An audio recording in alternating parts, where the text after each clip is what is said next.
Olá, mulher, seja muito bem-vinda. Hoje nós vamos falar sobre você no controle, quando você está no controle das suas emoções. Nós vamos falar sobre como aprender a reconhecer e transformar as nossas emoções.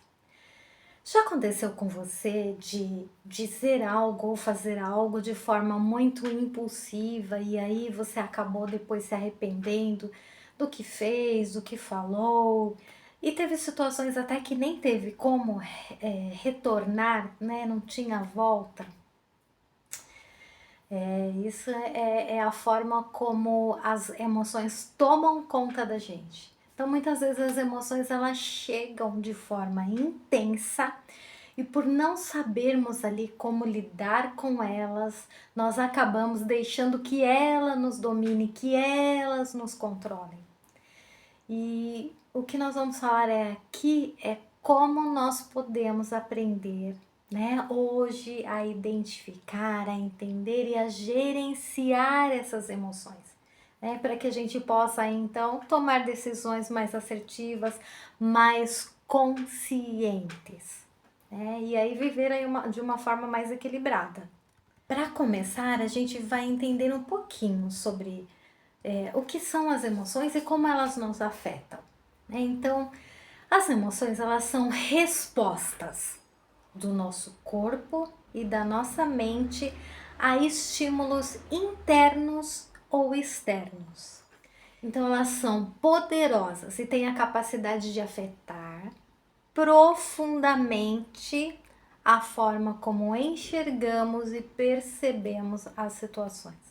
As emoções elas não precisam ser vistas como inimigas. Elas são ali sinais que o corpo está trazendo para dizer que espera, presta atenção. Tem algo aí a ser observado, tem algo aí a ser considerado e que é muito importante. Então, quando a gente consegue mapear as nossas emoções, a gente consegue entender como é que a gente está se sentindo, aí sim a gente começa a transformar, a gente começa a dominar as emoções sem deixar que elas nos dominem.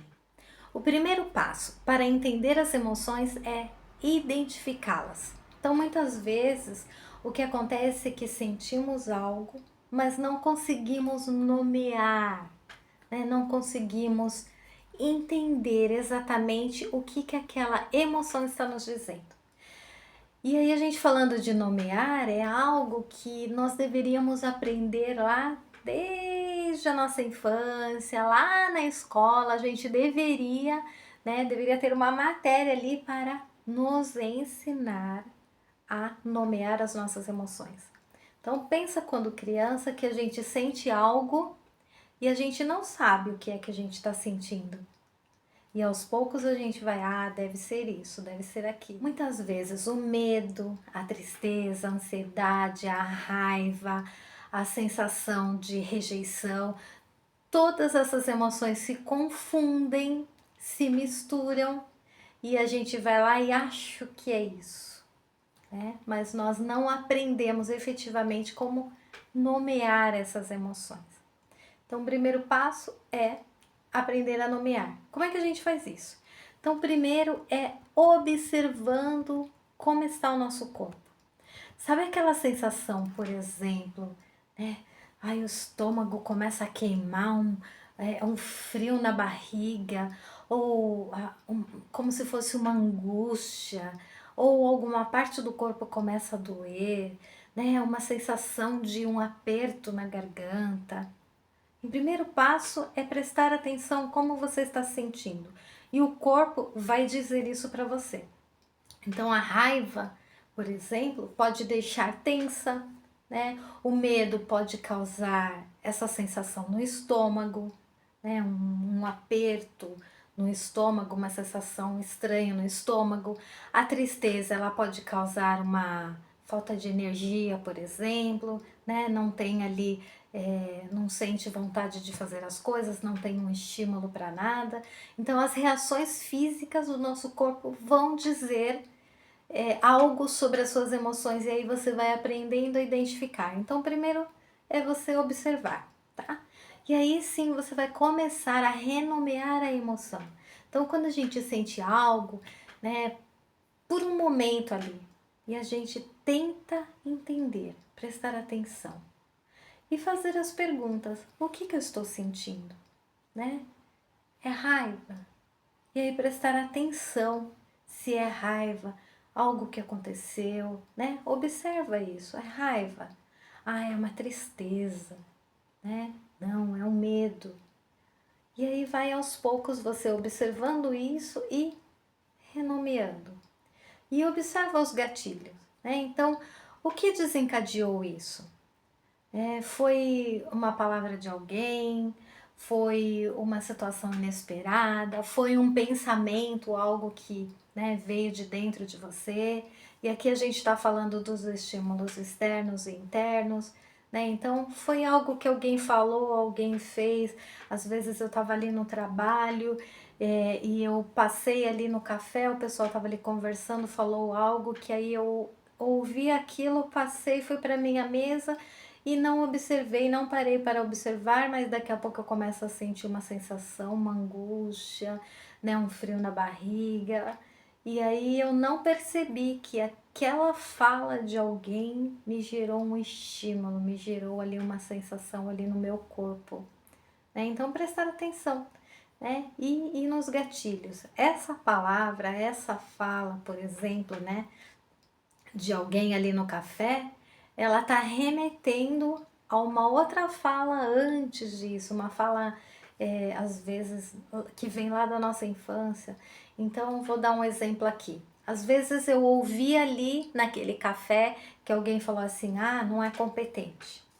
E aí eu achei que estava falando comigo alguma coisa que eu fiz ou deixei de fazer. E aí, só que isso tem algo lá atrás. Às vezes, quando eu era criança, eu não fiz uma lição, eu não fiz uma tarefa, um trabalho de escola, eu ouvi de um professor, de um coleguinha, da mãe, do pai, alguma coisa que eu não sou competente. Então, entende? Eu já tenho isso dentro de mim e aquela fala daquela pessoa foi como se fosse ali um gatilho para algo que tá vindo desde lá da minha infância.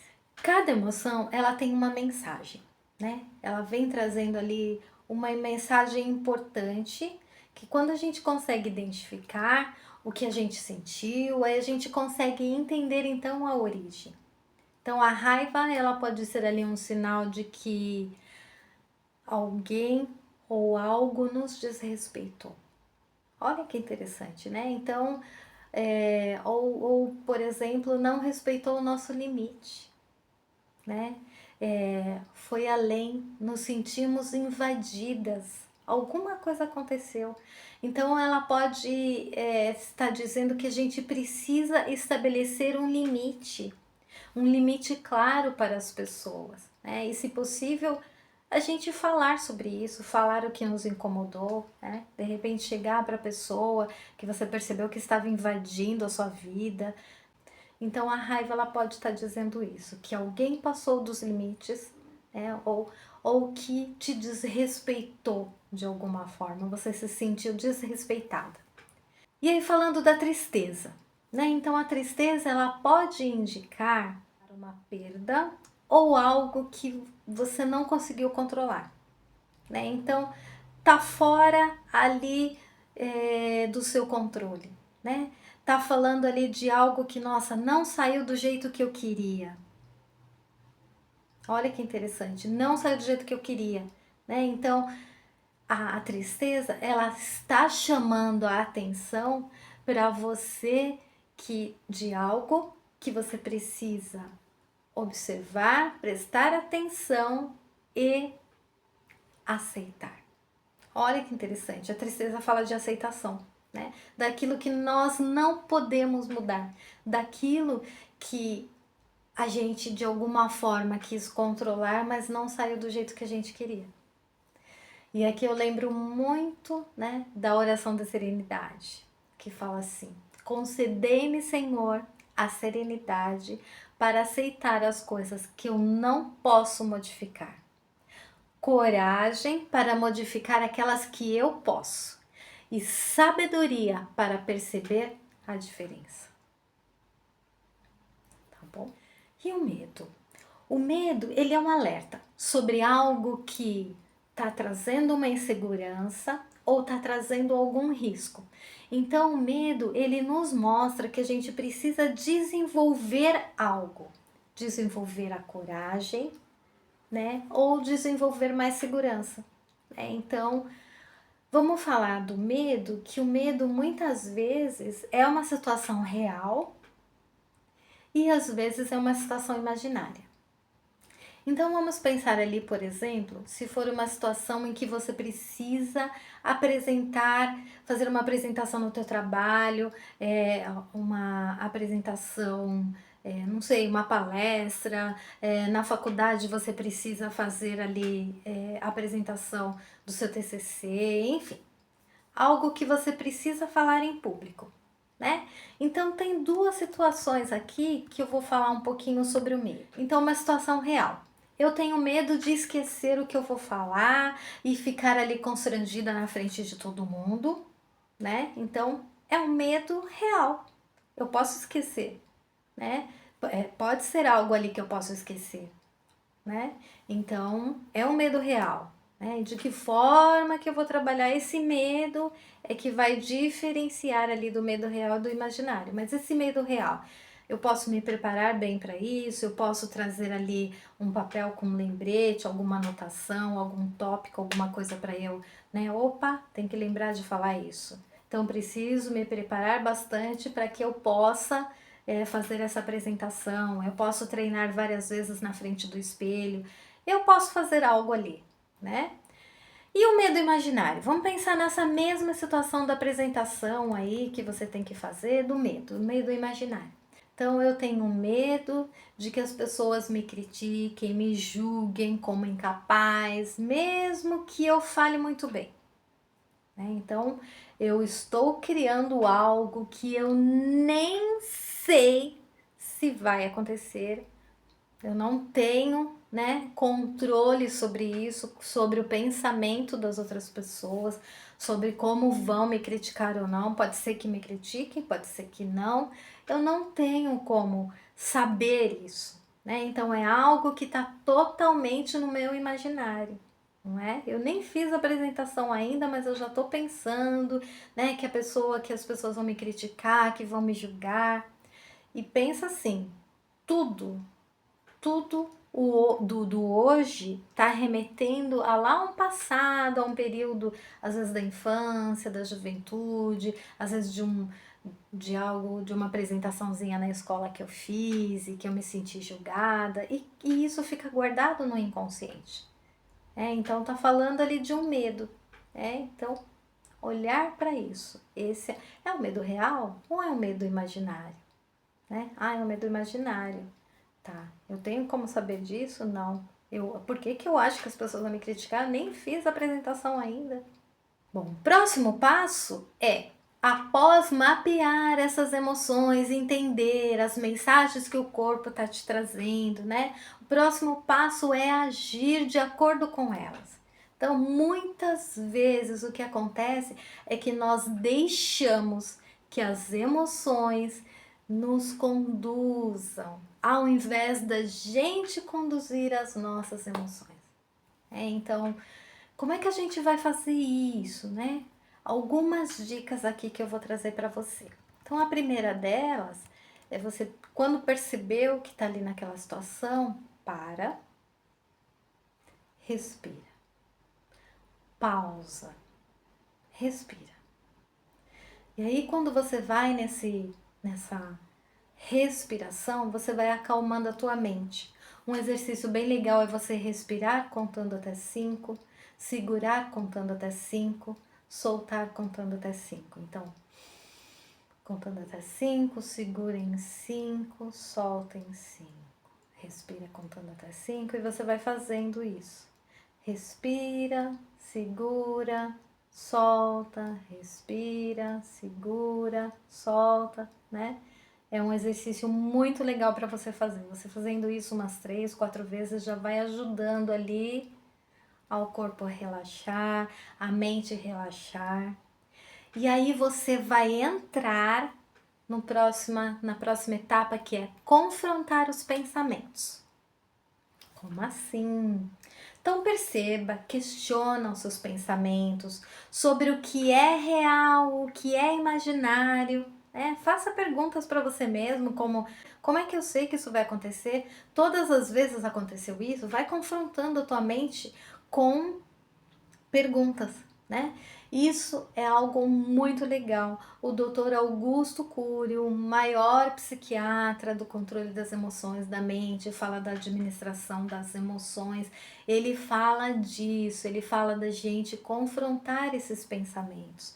A gente não tem como uma crença, por exemplo, enraizada, né, desde ali da nossa infância, a gente não tem como eliminar ela assim de uma vez, mas a gente tem como vai aos poucos modificando ela, vai confrontando ela, né? Fazendo as perguntas, vai questionando você mesmo, questionando aqueles pensamentos que vêm, não, eu vou ser criticado. Por que você acha que você vai ser criticada?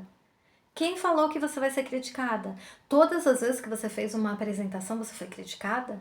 Todas as vezes que alguém fez uma apresentação, a pessoa foi criticada? Sabe, você vai ali confrontando os seus pensamentos, tá? E aí? E depois? Depois você vai buscar soluções, reflexões sobre aquilo que aconteceu. Então, se a sua emoção ela for negativa, pergunte-se, né? O que eu posso aprender com isso? O que essa emoção está querendo me dizer? Você vai perceber que está falando muito de você. Se eu sinto que eu sou nessa apresentação, eu vou ser criticada, eu vou ser julgada, né? O que eu gostaria que as pessoas fizessem? Sabe assim, você vai observando seus pensamentos e você vai se entendendo, percebendo o que é seu, o que é do outro, o que você espera das outras pessoas. Você vai começando a se compreender cada vez mais. E é libertador, sabia? O próximo passo é expressar ali, né, de maneira saudável, como é que, né, se teve alguém, se foi um estímulo externo, né, você conversar ali com a pessoa, às vezes a gente precisa ter conversas. E muitas vezes essas conversas, elas não são fáceis. Mas a gente pode treinar, por exemplo. Treina na frente do espelho, treina numa câmera, liga a câmera e treina aquilo que você quer falar, treina, fala várias vezes. Ainda não tá bom, eu preciso ficar mais tranquila. De tanto você treinar, essa conversa difícil que você quer ter, que você às vezes precisa ter, né? Aquilo fica tão mais tranquilo que quando você for falar pra pessoa, nossa, você vai sentir ali um alívio. Você vai sentir ali, nossa, muito mais tranquilidade, porque você conseguiu falar, né? Conseguiu falar de forma ali equilibrada aquilo que estava te incomodando. Testa isso, faz isso para você ver que realmente funciona. E para finalizar, pratique a autocompaixão. Lembre-se que todas as emoções elas precisam ser sentidas e elas estão dizendo, falando algo sobre você. Seja gentil com você mesma, seja gentil ao lidar com as suas emoções mais difíceis. Isso cria um espaço de cura interna, de aceitação. Então, recapitulando, parece algo bem complexo, mas a gente vai ver que são 3 passos simples de fazer e cada vez que você fizer, você vai ficando mais rápido, vai ser tudo muito mais prático para você. Então, a primeira coisa é identificar as emoções, presta atenção no teu corpo. Senti um aperto no peito, senti uma angústia, senti um aperto na garganta, um frio na barriga. Preste atenção, para prestar atenção. Então esse é o primeiro passo. O segundo passo, o que essa emoção está querendo te dizer? O que é que você gostaria que tivesse acontecido? O que você não gostaria que tivesse acontecido? O que essa emoção está querendo te dizer? Eu me senti criticada, eu me senti rejeitada. O que é que essa emoção está querendo te dizer? Tá? O terceiro passo é transforme as suas emoções. Então, para, respira, faz aquele exercíciozinho, né, de contar até 5, presta atenção, confronte os seus pensamentos, veja o que é real, o que é imaginário, busque soluções, né? E o mais importante, pratique a autocompaixão, a autoaceitação. Lembre-se, as emoções não controlam você. Elas são informações valiosas que o teu corpo está te trazendo de algo que está ali na tua mente, de algo que precisa ser olhado. Utilize as emoções para criar a vida que você quer, para criar a vida que você deseja. Controle as emoções e não deixe elas controlar você. Beijos no seu coração, até o próximo vídeo e eu vejo você.